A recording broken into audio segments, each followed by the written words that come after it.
to Tom Hartman. For audio and video archives, visit tomhartman.com.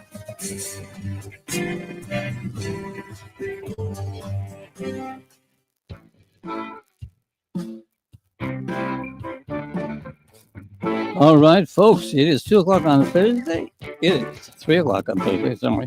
It is time for us to hear from the business babe. So sitting behind me is this business babe herself. So take it away, business babe. Thank you, Ron, the remarkable Ron, my producer. And welcome to Richmond Business Babes here on WRWK 93.9 FM, The Work, and now as a syndicated encore presentation on WRIR 97.3 FM, Richmond Independent Radio. And I'm your host, Lisa Linnell, and we have a great show lined up for you. It's all about Eat, Drink, and Be Merry, Part 2. And coming up in just a few minutes, we are going to meet artist Autumn Costello Alfaro. She is the owner of Morning Star Design Studio. She is an artisan that works in the tradition of her tribal heritage, the Mattaponi tribe, and she was taught by her grandmother, Christine Rippling Water Costello, whose beadwork and pottery work is in many national museums. So it's going to be fun meeting Autumn Costello Alfaro. And then at the bottom of the hour, the other part of Eat, Drink, and Be Merry, what's more fun and merrier than going to a brewery on a beautiful day like today? You got that right. So we are going to meet Morgan Sharrett. She is the owner of Artisan Makers, which is an event company that puts on all kinds of fun events on at breweries in the Richmond and Williamsburg area. So that is going to be a fun lineup today. And with me is the remarkable Ron, my producer, and his co-producer, Rockin' Roger. Double woo woo. And after this show in the 4 o'clock hour, they are going to put on Democracy House. So you're definitely going to want to stick around and hear all their opinions. Get the instructions on how to be more democratically minded. So that is at the 4 o'clock hour. So I wanted to put these two fine gentlemen on the spot because these series of shows are in the holiday tradition. Of course, first Thanksgiving and then followed by Christmas. But growing up in New Jersey, we were always taught that the Thanksgiving was in Plymouth, Massachusetts, and it was, with the tribal people and the English colonists there. But when I got to Virginia, they're like, oh, no. The first Thanksgiving was in Virginia. And I'm like, no way. That's not what I was taught. But I don't know. So I looked up a little bit about it, and apparently the first Thanksgiving was held several years before on the Berkeley, the site of what was the Berkeley plantation. And I believe the date was 1619. Does that sound right, gentlemen? Yeah. Gosh, I think that hopefully there were a lot of Thanksgivings. People made it across the Atlantic Ocean safely. I'd be kissing the ground. Yes. Praising God. That's right. Well, anyway, have either one of you ever been to the Berkeley plantation? I think I have. It's incredible. That's the one on the Capitol Trail, right? Oh, the one, it's on the James River, and I think it's like you can. Have you been on the Capitol Trail You're at all? probably right, but I don't remember. I didn't ride my bike there. Well, let's see. Now, the remarkable Ron grew up in Minnesota, so you're excused. Michigan was one of those M states. Come on. And Rockin' Roger, where did you grow up? You did. Okay. So did you learn that in school that this was the first Thanksgiving? Yes. Okay. Well, Yes, why not, right? So when I was doing some research on the indigenous culture here in Virginia and artisans that do artwork in honoring their tribal heritage, I came across something which was really cool, which I want to go to, and which our first guest, I think her relative runs this place, but she's here. Okay, it's the well, she can tell us about it, but it's like it's what is it called? Oh, well, it's a winery. That's what it is. It's the Mattaponi Reserve, and it's a winery and an eatery, and it's on, I guess, the Mattaponi River. But anyway, let me give a proper introduction to our first guest. Her name is Autumn Morningstar Costello Alfaro. She was born and raised on the Mattaponi Reservation in King William County. And the reason that she is coming on is I first was trying to entice her grandmother, who is Christine Rippling Water Costello, to come on. But she said, no, I don't travel and I'm older, and talk to my granddaughter. Talk to my granddaughter. So Autumn has been taught beadwork and pottery and so many of the artistry of the indigenous, tribal history by her grandmother, Christine Rippling Water Costello. And Christine has her work has been featured in national museums. So she is actually known in overseas as well, for all of her indigenous artisan work. So let me tell you more about Autumn, because Autumn is a fantastic artist in her own right, and most recently she has put together curriculum for educators about the indigenous culture and artwork. Um, she was born and raised, as I said, on the Mattaponi Reservation in King William County, Virginia, and she earned a business degree and then a graphics design, I guess, degree. And she was inspired to use her artistic talents to become a voice for her people and share her culture and traditions on a larger scale. She's the publisher of a magazine that created stories for her culture, past and present. And now she's involved in education, creating curriculum for teachers. So welcome, Autumn Morningstar Costello Alfaro, to Richmond Business Babes.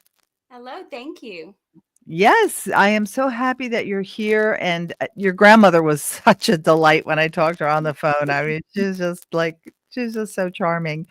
But she absolutely wanted you to be here. So walk us down your career path. You're born and raised, and am I pronouncing it correctly? Mattaponi? Yes, Mattaponi. Okay, because when I first arrived in Virginia, I wanted to say Mattapony, like horse, right? But Yes.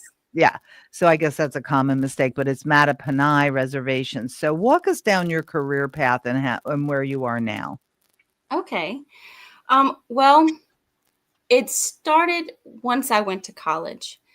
To be a graphic designer, I did not know what a graphic designer was. It was told to me, Autumn, you should be a graphic designer, simply because of the art that I was doing at the time. I drew a lot of pictures. I painted a lot of pictures. And by the time I got to the end of high school, with technology being where it was at that time, around 2000,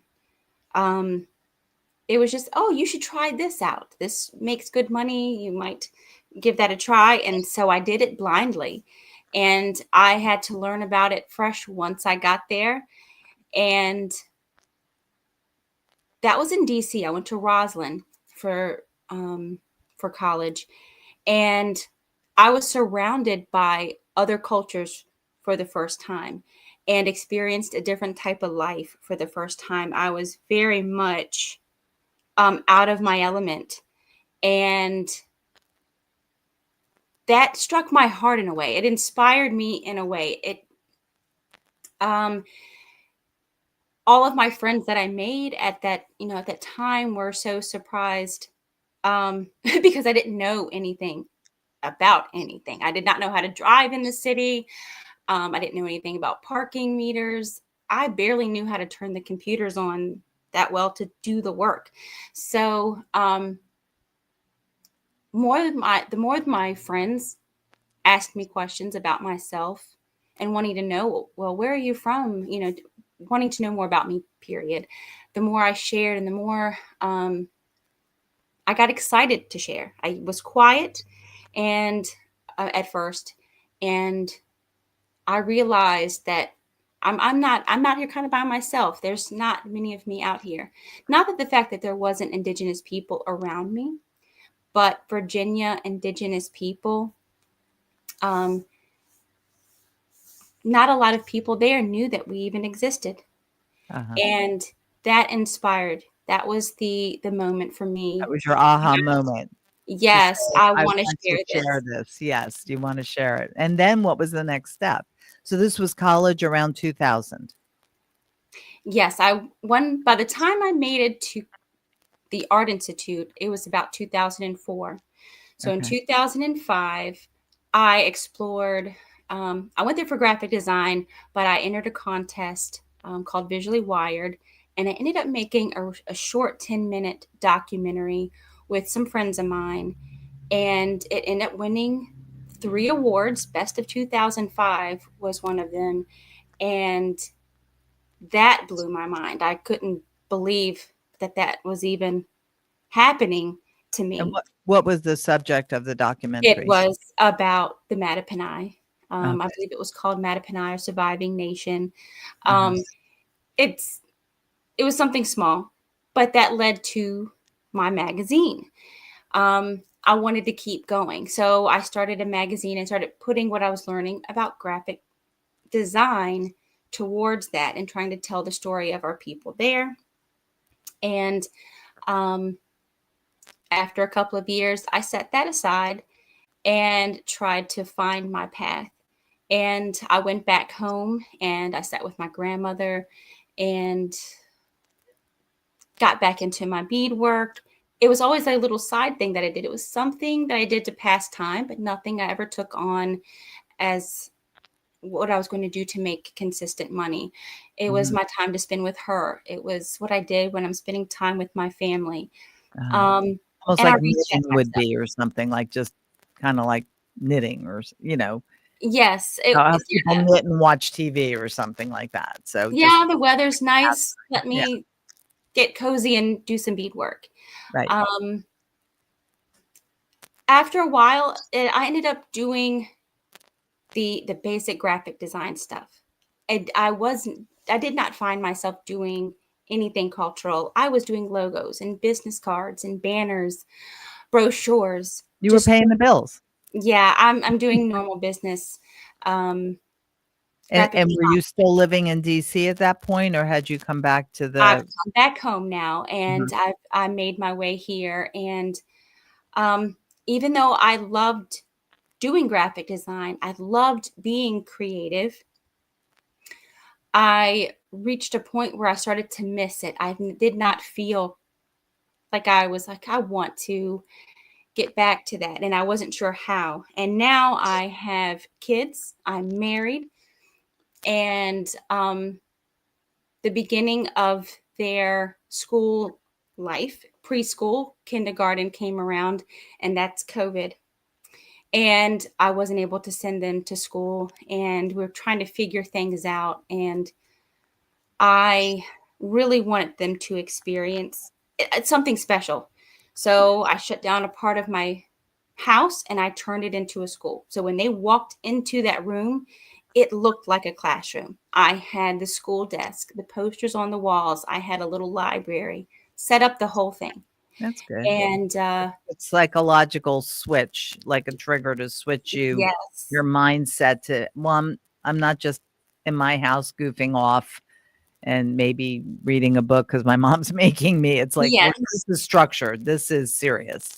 yes. I really wanted it to feel like school, and I wanted to teach them in a way that I wasn't just mom, and I didn't want to mess it up. This is kindergarten and preschool, and I was going to make it as special as I could. And so I spent that whole summer learning about curriculum writing, learning about teaching. I hopped on any YouTube video I could find, read anything that I could. I spent our vacation money on this because we really couldn't go anywhere anyway. Um, and that is when it hit me. I want to teach my children, and I added that to the curriculum. I pulled out all of the things that I could. I had all of my beadwork, all of the leather, all of the corn husk, and created a curriculum based around our culture. And I taught them how to read, taught them how to write. Of course, I had regular SOL curriculum in there as well. But that is where I found myself like, oh, this feels really good. I love doing this for my Well, it kids. was the intersection of all the things that gave you joy, right? So you enjoyed the beadwork and and the pottery from Christine Rippling Water Costello, your grandma, and she's a renowned artist. And then you enjoyed teaching, and you enjoyed your heritage and passing it on. So it was like the intersection of all of those important Right. things in your life. Yes, all of those things came full circle in that moment because I used my graphic design skills to create the curriculum. I used what I've learned in my culture and from my grandmother to also create that curriculum. I took my kids to the reservation and we had some of our classes there. We call her Nini. So we said we're going to go visit with Nini today, and she would sit with them and she would teach them. And one thing led to another, and that's really how I got here. It became something that others would like to have in the schools. Like, this is something we really needed. This that second year, the King William County, that's where the reservation is. And it was this time of year, Native American History Month, and they were looking for resources. And I did share with some of what I had. But then they paid me to create. They didn't want to just take my work. They wanted to pay me for it, Right. which is How something. did you know, first of all, that they were looking for resources? It was shared. I guess I did share it on Facebook with some family for Mattapani and just any of the of our Indigenous community that was listening. Here's some coloring pages if you guys would like. I shared it amongst our community first, and I guess it got into the hands or sight of someone who wanted to share this with their school and said, look, this is the type of stuff we could have here in the school system. Let's reach out to her and see if we can get this in the school. That's And wonderful. that's what they did. And now other schools have done the same thing, like Hanover County and Spotsylvania County. And I've been working with them for the past couple of months now. And that's how I landed where I am. And so with the different school systems like Hanover and Spotsylvania, is the curriculum the same, or do they have different requirements that you have to meet depending on the school system, or do you tailor it to a school system? Oh, well, one thing that I was wanting to do once I started working with the school is kind of working more on school presentations as well. And I did school presentations when I was a kid, and that's when I would go in. Sometimes I would wear regalia, my leather regalia, and I would tell stories, or I would talk a little bit of our history to the schools. Mhm. And other people in our tribes would do that, would go in. The schools would be looking for some sort of resources for this time of year. But I wanted something a little bit more organized. And I thought, and it has been brought to my attention before, it would be nice if we had something that was a consistent layout for these presentations. So I included that in what I was doing. I designed a layout um, that was consistent with SOLs, that teachers could feel confident in, that went along with the different grades, but it was told from an Indigenous perspective. Interesting. And so once it was known, I expressed to them that we are going to be covering the topics in the SOLs, but it's going to be coming from our Indigenous perspective and sharing about who we are today. I really wanted that to be a takeaway, Mhm. sentiment that we are still here today. This is who we are in our community. And stay right there with that point. I just want to do a station ID. If you've just tuned in, you are listening to WRWK 93.9 FM The Work, and now syndicated as an encore presentation on WRIR, Richmond Independent Radio 97.3 FM. You're listening to Richmond Business Babes. I'm your host, Lisa Linnell, and our first guest today is Autumn Morningstar Costello Alfaro, and she is telling us all about what led her to the point where she developed curriculum on her tribal heritage with her indigenous culture, uh, the Mattapanai culture. And you said something interesting, Autumn, which was you wanted it to reflect where you are today. What do you mean by that? I I wanted um, I wanted the schools to know, and all of the outside community to understand that we are still here, that the Indigenous communities of Virginia, that we are still thriving and living in this community today. Because as I was a child and growing up in school, it was a bit of a struggle. Um, I would get asked, do you live in houses? Do you have electricity? Just questions that didn't seem to, like, they weren't aware of that this was still happening. They had Okay. no And idea. just let me pause right here for a second. Mhm. So when you were a child and you were asked these questions, you said you were born and raised on the Mattapanai reservation. So as a child, did you go to school elsewhere? I went to school in the county. Okay. Yes. So then that makes sense with those questions. Okay. All right. I wasn't sure if the school was on the Mattapanai reservation or not. Oh no, it was within the county. So Okay. it was the King William County. They are aware of the reservations, both reservations that live there, but knowing a lot about the culture, Mhm. um, they did not know a lot about the culture. Okay. Just little interesting questions of, or even, sometimes a little bit of hurting my feelings a little bit with being called Pocahontas, or the expectations of what I was supposed to look like. Mhm. And um, now that I have children of my own, I wanted them to feel like they belonged. I didn't want them to feel like they were this interesting, that they are very interesting kids, but that they belong just as well as any other culture or any other race that's in that school. That Mhm. who they are. My children have beautiful long um, hair, and they are very proud of their culture. They're proud of their traditions, and I didn't want that to be an issue for them. Mhm. Um, so I'm really wanting that to be the takeaway. So I did express that to the schools that, I want you to know this is who we are.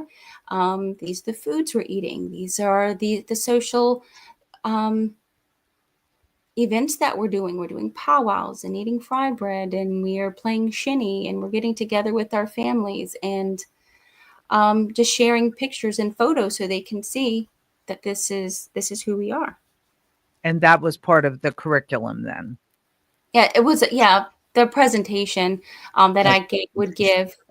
I called it the outreach program, but I'm still working on this. It's still very new, Uh-huh. and I'm not wanting it to just be for the schools. I'm wanting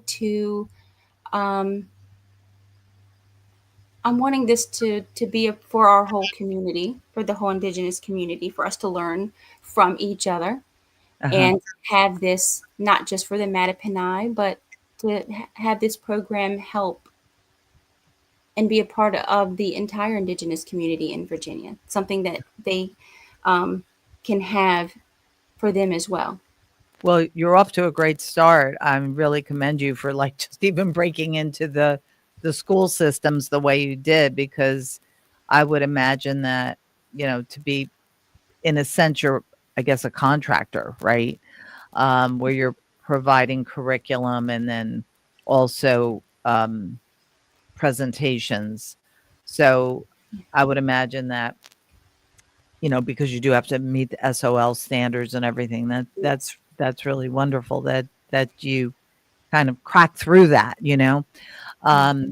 So if you don't mind, since this is your business now, a way of earning a living, what if you were to look at this, how would you talk about financials? Like, how is somebody paid for curriculum? Like, how does that work? Well, right now, the schools are paying for the program, the outreach program. Mm-hmm. It is a presentation with a display. It's interactive. There's activities before and after. So they're paying for that program for the day. So I do for fourth grade is the main right now, because they're learning about Virginia Indigenous people now. A lot of schools are taking Jamestown field trips. So that's mainly who's calling this program for this program.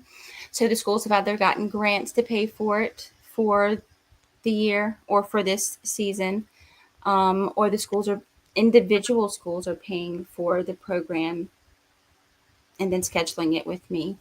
Okay. So you're focusing on a fourth grade 1-day program event. Yes. And you're going to 3 different school systems, 3 different counties, school systems, fourth grade classrooms. So how many is that? Is that like, what are we talking about? It's 3 times 10 different schools, fourth grade classrooms. Hanover has 14 elementary schools. 14 elementary. Spotsylvania has 17 elementary schools. Okay. And right now, those are the only 2 that has scheduled for that program at the moment. So the 14 and the 17. So that's what, 31. So you have 31 different events, programs. Like, so for 31 days, not 31 consecutive days, obviously, but there's 31 separate programs you're doing seasonally. Yes. And this year, I feel like I want to say has kicked off for me. I've been doing it very slowly, maybe one school at a time here and there would call, and I didn't consider it a business. It was just something that I was doing, and they paid me for my time. And I'm going to interrupt you there, if you don't mind, because you are, earning at least part of your living doing this. Obviously, you're still doing artwork and everything. So just for our listening audience of other entrepreneurs or those who are aspiring to be entrepreneurs, how do you price something like that? That's a hard thing, I would think, to price, because you're doing you're doing it for the day. So what is a school day? 6 hours. So you're there for 6, 7 hours. You have all of the work that you've put in it to create the program and the curriculum. So how are you pricing that? Okay, well, this I'm not at the school for the whole days. Maybe Okay. it's just for maybe a special for the day. So for that grade. So they might book a 30-minute presentation or Okay. maybe a 45-minute presentation. So I don't spend my whole day there. And so how I price it, that is hard because um I used to when I was a kid, or as I was younger, not a kid, but in my 20s, and the I schools would get it. call You could me. say kid. It is, I was like, okay, I know, Yeah. I can do it, and or be one of my younger cousins. Autumn, can you come talk to my school? And I Yeah. would talk to the school.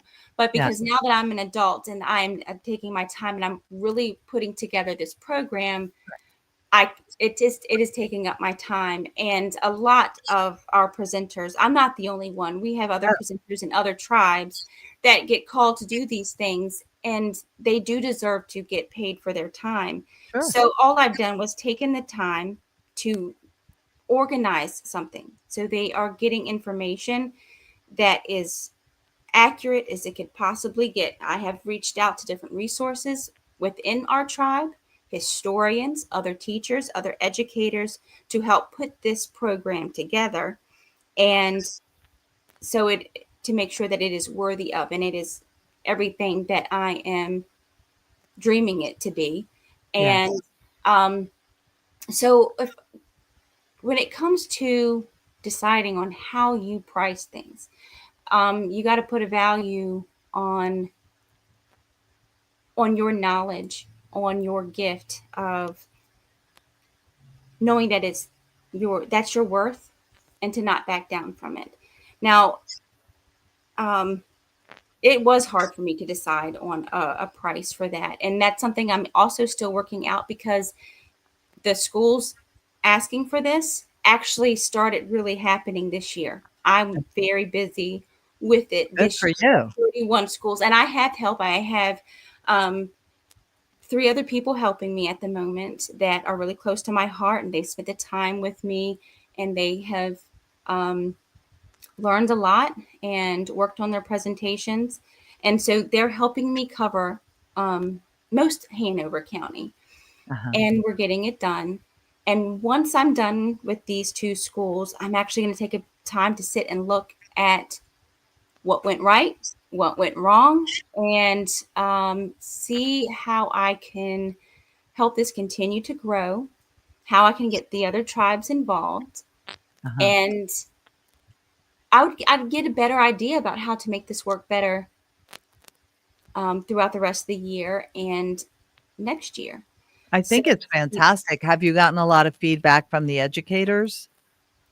we've gotten great emails, a lot of thank you emails, emails coming in from the kids would send questions Uh-huh. to in that they was still thinking about at the end of their presentation, Great. wanting to know more.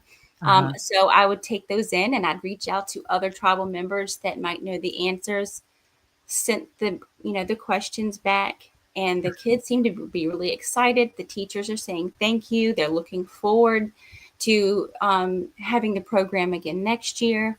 And hopefully by then, which I know I will because I'm really dedicated to and growing this in a good way and with good heart, to get more of my people involved, not just Mattapani, but to extend this to the rest of the tribes and see how we can all work together to make this something provided for other local schools and businesses and just the community in general. I think it's fantastic. And I like the idea for a business as well. I mean, even just somehow incorporating that into some kind of team building workshop. Um, but with the focus on like the indigenous heritage of the Mattaponi or the other tribes. Yes. I think that's I mean that's definitely where the bigger money would be too in corporate America, obviously. But we're almost out of time. This show took a turn I did not expect, but I'm really glad it did. Autumn. And by the way, if you've just tuned in, we're just concluding our conversation with Autumn Morningstar Costello Alfaro.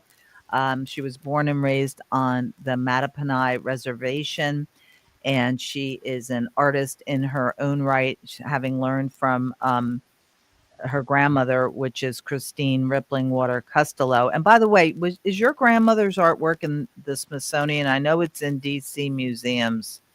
Was it? Is. Mm-hmm. Yeah. So that's a big deal. And your grandmother was so nice. And your mom, I talked to her briefly as well. She was super nice. So thank them both for me. But anyway, I'm really pleased by what you've told me. And I think, I can see really big things with this because, I mean, even if you just, collaborated with the other tribal representatives and like you did this throughout Virginia, I mean, just think about the opportunities just to do that. And then, like you said, corporate America as well. Really cool stuff. Tell everyone how they can get in touch with you, please. Oh, yes. You can find me on my website, which is morningstardesignsstudio.com, or you can contact me through my email, which is autumn.ca@morningstardesignsstudio.com. Great. Well, thank you very much, Autumn, and thanks for coming on Richmond Business Babes, and all the best to you. And I'd like to have you on again, maybe next year around this time, and see how it's progressed. And That would be wonderful. yeah, I would really like that. Well, all the best to you. Happy Thanksgiving, by the way. Thank you. You too. Okay, take care. Mhm. All right. Well, if you've just tuned in, you are listening to Richmond Business Babes here on WRWK 93.9 FM, The Work, and now as a syndicated encore presentation on WRIR 97.3 FM, Richmond Independent Radio. And this show is Eat, Drink, and Be Merry, Part 2. And we just wrapped up with Autumn Costello Alfaro, owner of Morningstar Designs. She's a pottery and bead work artist, having learned from her grandmother, Christine Ripplingwater Costello, whose work is in the Smithsonian as well as other museums. And Autumn has just recently created curriculum for school systems, which teaches children more about the indigenous culture and art of the Mattaponi tribal nation. So that was very interesting. And we're going to definitely have her back. But since this is Eat, Drink, and Be Merry, Part 2, we are going to talk now to someone who makes her living coordinating work at breweries, which is always fun and merry. So let me introduce Morgan Sharrett to you. Morgan is the founder of Artisan Makers. It's a company that she established 6 years ago. And Artisan Makers is an event planning company responsible for making the fun events happen at places like Hardywood Park Craft Brewery, Brambley Park, Bingo Beer, all the fun places in Richmond, and also many places in Williamsburg as well. To date, she has coordinated and collaborated with over 1,000 vendors. So she really knows what she's doing. She knows how to draw a crowd and help everybody have a better time at a brewery. So welcome, Morgan Sharrett. Thank you. Thanks for having me. Oh, yeah. We're so glad you made time to come on Richmond Business Babes. So walk us down your career path. How did you get to the point where you are dealing with 1,000 vendors a year and drawing crowds of over 3,000 for attendees at these brewery events. How did you get there? Do you like beer? Right. I think there was really just a need for it here in Richmond. It started out small. It was a small initiative, and it's just really been thriving over the last 6 years. But I was an event planner. I hosted weddings. I was a wedding coordinator for years before that, and I was like, oh, I feel like there's something else I can do. How can I put my skills to use? And it was around COVID time. I was like, oh, these small businesses really need help. Yeah. What's something that I could do to contribute? And I started hosting markets. Like I had, on my day off, I said, let me just give this a try. And I rented a parking lot in Scott's Addition. And the first turnout was great. I think I had about 70 vendors for the first one and thousands of attendees. So I was like, hey, this is something that I can do. And that seems to be helpful for the community. And just went from there and kind of learning as I go. Ended up partnering with different breweries and venues around town. And that seemed like a good fit for them because I was bringing in business to them and, I already had a draw of people attending. So just was like a good win-win.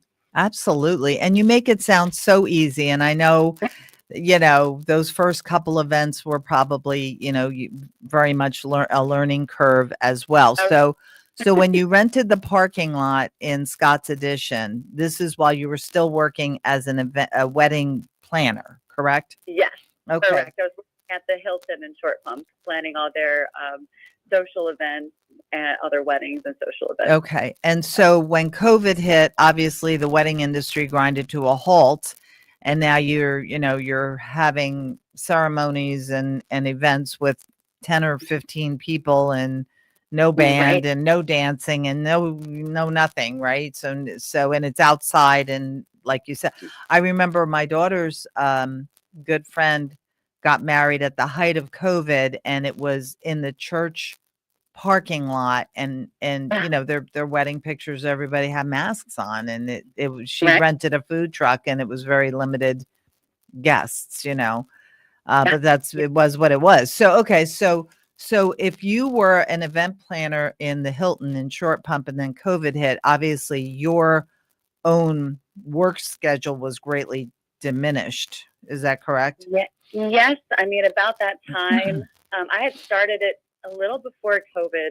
I think Mainline Brewery was the first venue, and I had venue that I parted with before, when I left renting the park. I did the parking lots for a little bit and then partnered with Mainline. And then I about when COVID was hitting, I said, I think I'm going to just try to do this. And it kind of gave me that opportunity of, all right, this maybe is a good time to, try to do my own thing. And I had been wanting to kind of work for myself, and like, let's just give it a try and see if it works, Yeah. And we were able to continue outdoor events, and I just had to go by the guidelines that, they would give us, which was, vendors 6 feet apart and things like that. Yeah. So your very first event in Scott's Addition was in 2020? 2019. Oh, 2019. So that was pre-COVID. Okay. It was. Yeah. So what did you think and learn after that first event? So you had 70 vendors. That was a pretty good success rate. It was sort of a test of like, is there a need for this? Would people sign up? Would this be right? It's a good area for this type of thing. It was sort of testing the waters, and it turned out that it was. There was a lot more. There's a lot of work to it. It's like my first one, so it was a learning curve. It was okay. I need porta potties. I need some kind of entertainment. I had some music. I had food trucks. Organizing a lot more than what I have to organize now, because when I'm partnering with the venues, they have a lot of things kind of set up. It's already a spot that people are going on the weekend. So it was just kind of a lot more work at the start, and kind of I just learned the more I did it, like, oh, this will make it easier and even down to like marking the spaces. I was like, oh, the way I've been doing it is a lot harder. It's like, oh, there's something, another way I can do this. And it got, more and more efficient. That's good. That's really good. Yeah. So Yeah. at that first event, was it a struggle to price the exhibitor, the vendor? Well, was it not exhibitors, but vendors? Like what did you rent the parking lot for? And what was your insurance need? And what did you have internet? Well, I guess you wouldn't have had. Did you have electricity for the vendors, or like to talk about the particulars of all that? Yeah, And what did you price them at? it's been a while, honestly. I don't remember all of that. I don't think we had. We must have had a power source because we had food. Nope. They brought their own generator, so I don't think we had any power. And renting the parking lot, maybe. I feel like it was at least $500. Okay. So, and then insurance and all of that. And I don't know what it all came up to, but it was like, okay, I hope people sign up so I'm not in the hole, but we'll see. We'll see what happens. So, And was that first ended up event working out all right? And then it was like, okay, if this is something that I was more to prove that I could do it, and Right. if it was something Right. that was worth, putting more Right. effort into, and then it just turned out that it was. So. Good. Well, was that first event, I take it, was profitable, or did you lose money on the first event and then change your pricing? It was profitable. Okay. Yeah, Good. It was. Good. I did make some money from it, and I was, and the vendors did too. And that was more of the test of are the businesses making money? Right. That's the whole point of it. Yeah. Right. Yeah. And what strategy did you use to lure your vendors to this unknown person's, first event where it's like, yes, Yeah. come to I this did a lot parking lot. Marketing online. Yeah, I did a lot of Facebook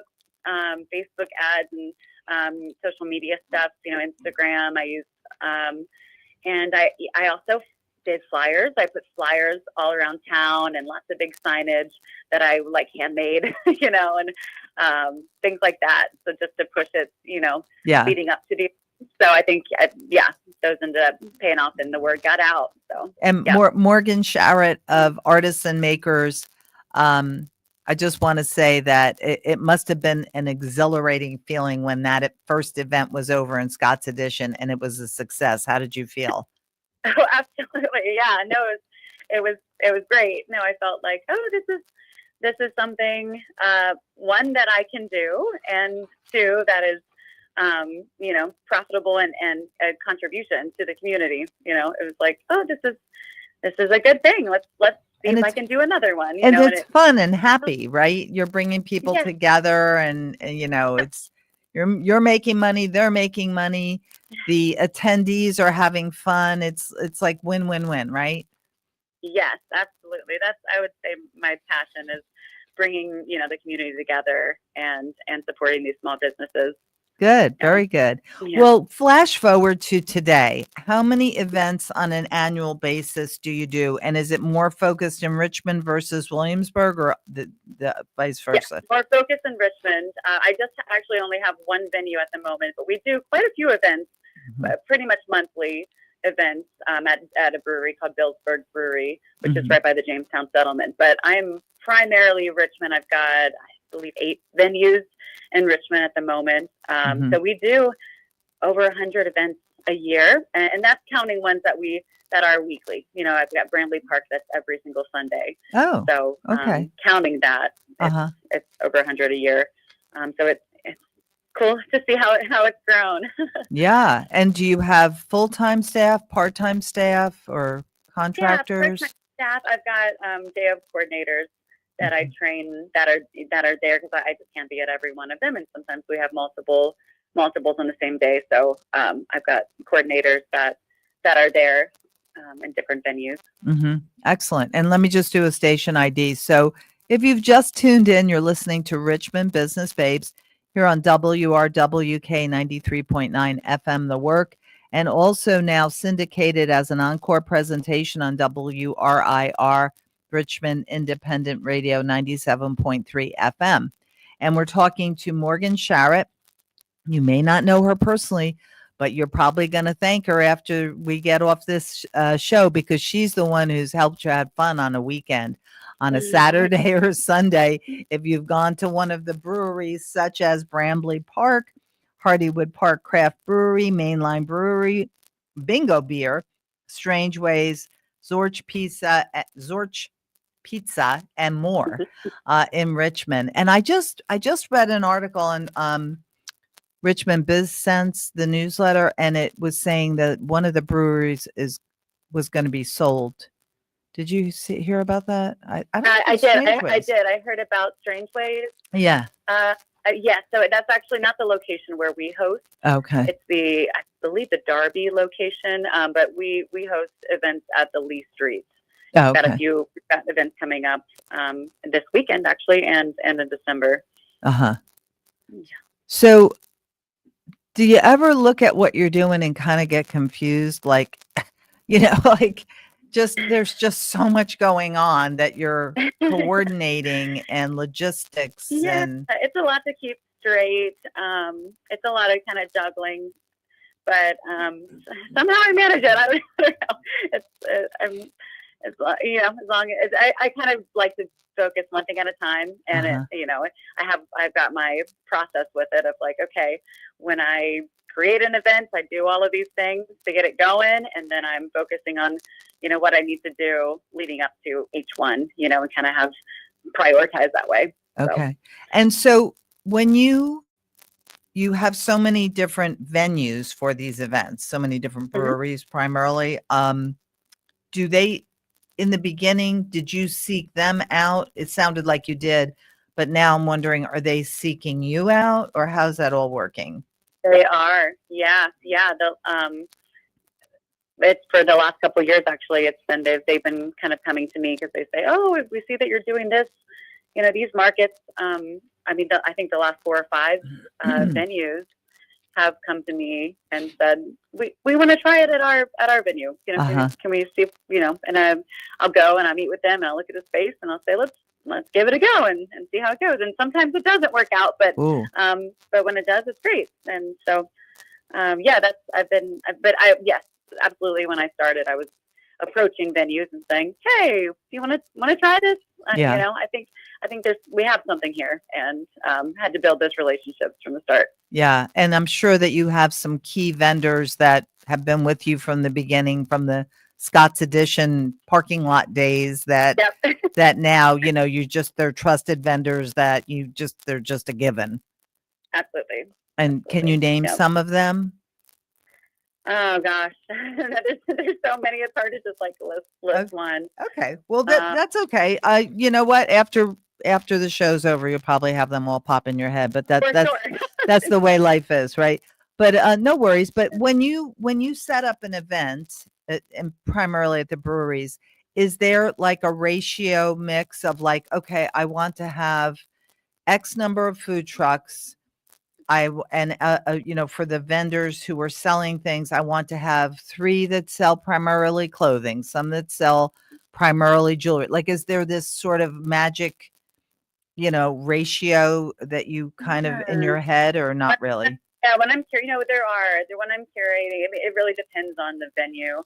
And I'll have I had a meeting with Bingo Beer yesterday, I believe, and we sat down and we were picking out the dates for next year, 2026 markets. And it was, okay, let's, this will be the theme here and here. And, we want these type of vendors for this. We're going to do like an Earth Day market. And we're going to have plants and we're going to have just sort of related. So thematic, more themed. Yeah. Themed. Yes, exactly. Themed. Okay. Yep. Yeah. So we for the Hardywood, for the Small Business Saturday and the Christmas market coming up. We've got a lot of holiday, home decor and ornaments, handmade ornaments, and things like that. So presents, buying. Handmade cards and things that are related. Right. To buy Christmas presents primarily. Yep, exactly. Okay. Yeah. And then what about the rest of the year? I mean, like just any old day in May or June or whatever. Is it thematic then? Like, for instance, Brambley Park, that's all year round. Mm-hmm. I mean, it's really just, I try to curate where I'm saying, okay, there's we don't have a bunch of the same. So it's a little bit of something for, kind of diversify it.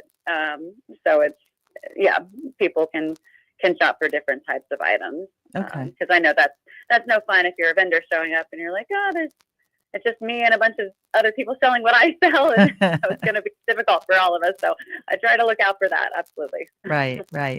And if you're comfortable, Morgan Sharrett of Artisan Makers, if you're comfortable talking about financials for your profitability, like is it coming just from the vendors with the exhibitor fees, or is it coming also from the venues, or it just depends? No, it's just vendors. So I'm basically paying them for the space, and really it's the service of what, the organizing of the event. Of course, I have to pay my employees that are there the day of, but all of my expenses are thought through for what their fee is. And so, and also I'm putting money into promoting it.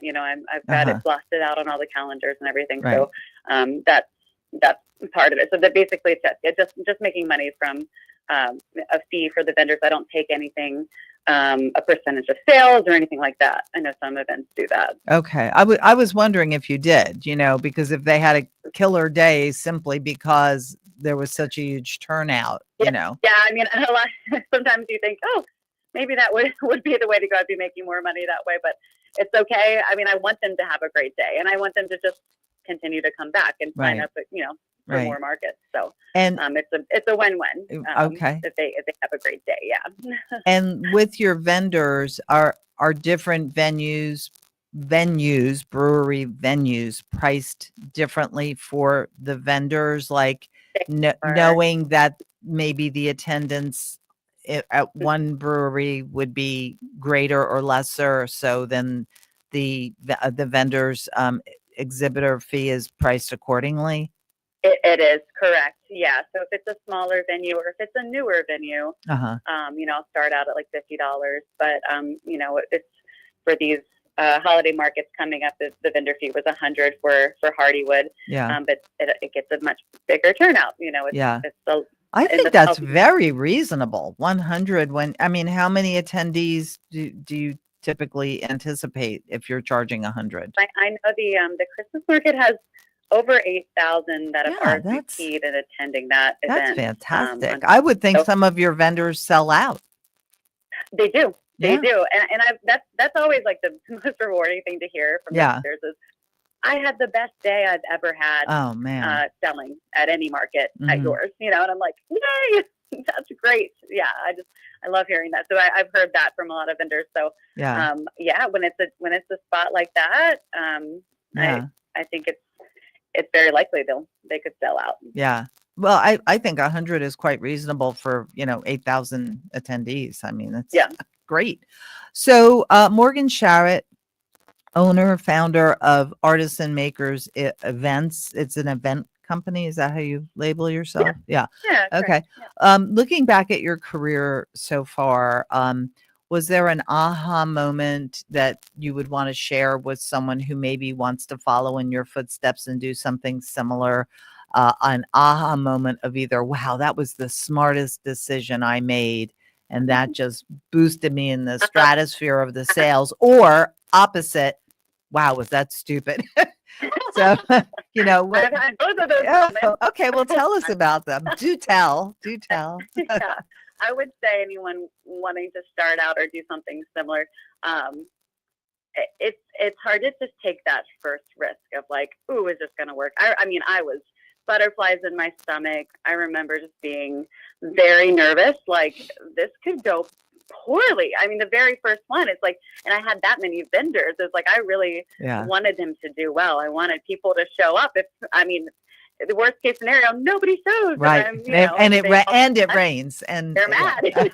Like, so it was believing in myself enough to say, this is going to work. I'm going to promote as much as I can. I'm going to get the word out there and trust that it'll, just take the risk. You Yeah. gotta take the risk and put Yeah. yourself out there, for anything to succeed. So yeah, that, I also, there's always just, it's always a learning curve with anything, but like, I feel like I didn't quit. There's so many times where I was like, oh, I don't know. Like, this is hard. This is a lot. This is overwhelming. Like you said, there's just so much to coordinate.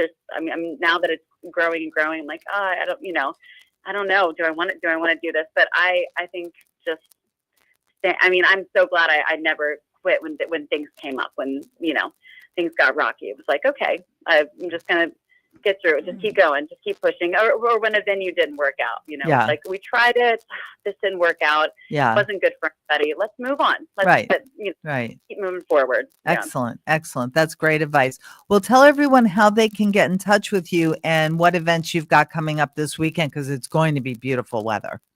It is, yes. So my website is artisanmakers.org. Mm-hmm. And why is it .org? You're a commercial business, right? No? Yeah, that's the domain I could get. I don't know. .com was. Oh, okay. I always thought that meant So- nonprofit. I'm sorry.